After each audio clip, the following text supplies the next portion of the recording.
नमस्कार मित्रों, मोक्षदायिनी चैनल में आप सभी का फिर से स्वागत है। पिछले वीडियो में यहाँ तक आपको बताया था कि ब्रह्मा ने कहा कि तुम मेरी गवाही देना कि मैंने पिताजी का दर्शन कर लिया है। यह सुनकर गायत्री ने कहा कि मैं झूठ नहीं बोलूंगी। थोड़ी देर बाद गायत्री ने कहा कि यदि तुम मुझे रति सुख दे दो तो मैं तुम्हारे पक्ष में झूठ बोल दूंगी। इतना सुनते ही ब्रह्मा ने हामी भर दी और दोनों माता के पास पहुंच गए। अब इसके आगे माता ने पूछा कि क्या तुमने अपने पिता के दर्शन किए? तो ब्रह्मा ने हाँ में सर हिला दिया और कहा कि मैंने पिताजी का दर्शन पाया है और उनका शीश स्पर्श भी किया। माता ने गायत्री की ओर देखा तो उन्होंने भी ब्रह्मा की हाँ में हाँ मिलाया। आद्या ने सोचा कि यह कैसे हुआ, निरंजन तो निराकार हो गया है और उसने कहा था कि अब के बाद मैं किसी को नहीं दिखूंगा। आद्या ने निरंजन का ध्यान किया तो पता चला कि ब्रह्मा और गायत्री झूठ बोल रहे हैं। तब माता ने कुपित होकर ब्रह्मा को शाप दिया और कहा कि तुम्हारी आने वाली शाक्त पीढ़ी झूठ बोलकर अपना जीवन का गुजारा करेंगे और तुम्हारी पूजा कोई नहीं करेगा। माता के यह वचन सुनते ही ब्रह्मा मूर्छित होकर गिर पड़े।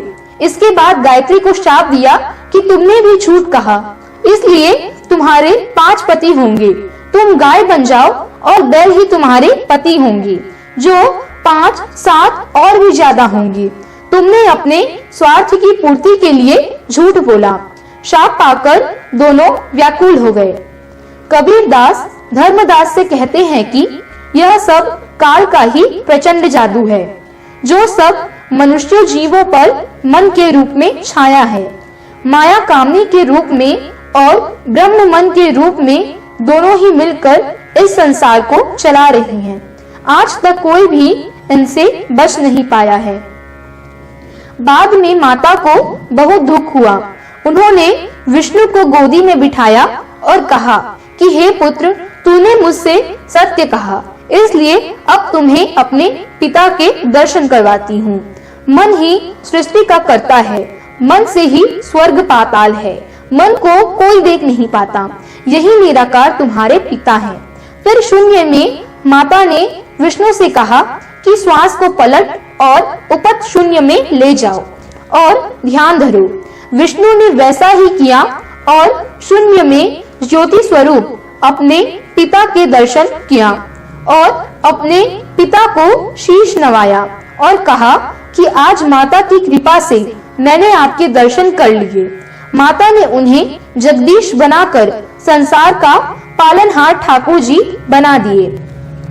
कबीरदास जी कहते हैं कि हे धर्मदास, यह काल का ही स्वभाव है कि परम पुरुष का भेद विष्णु ने नहीं पाया और आद्या ने ही काल निरंजन को परम पुरुष के रूप में दिखा दिया।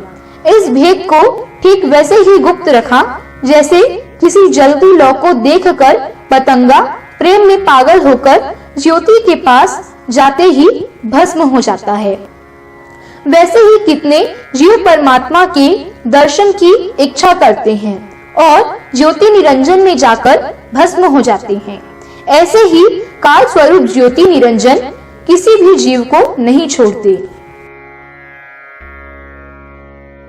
अद्या ने विष्णु को आशीर्वाद देते हुए कहा कि तुमने सत्य कहकर माता का हृदय को जीत लिया। अब से इन सभी लोगों की ठकुराई तुम्हारी ही होगी। सभी लोग तुम्हारी ही पूजा करेंगे। सभी देवताओं में तुम श्रेष्ठ होगे। और ब्रह्मा ने जैसा झूठ बोला और कुकर्म किया, उस आधार पर वह तुम पर आश्रित रहेगा।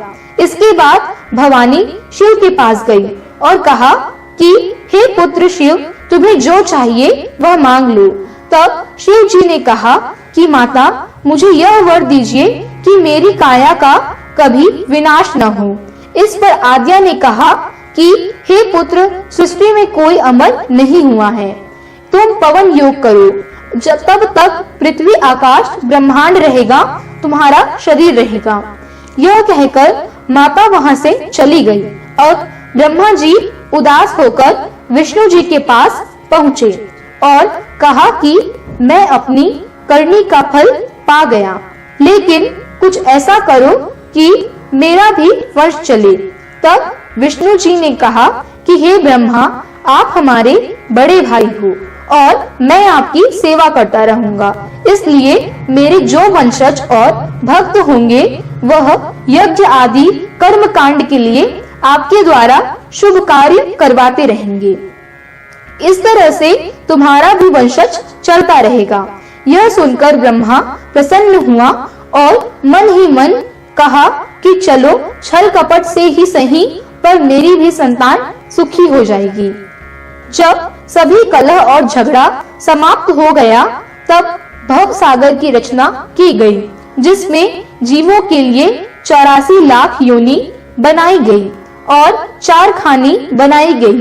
भवानी माता ने अंडज खाने की उत्पत्ति की, ब्रह्मा ने पिंडज खाने की, विष्णु ने उपमज और शिव ने अस्थावर जीवों की रचना की और इन्हीं चारों खानी में जीवों को हमेशा के लिए बांध दिया। इसके आगे की कहानी को जानने के लिए चैनल को सब्सक्राइब कर बेल आइकॉन को प्रेस कर ऑल पर टच कर दे, जिससे वीडियो की नोटिफिकेशंस आप तक पहुंच सके।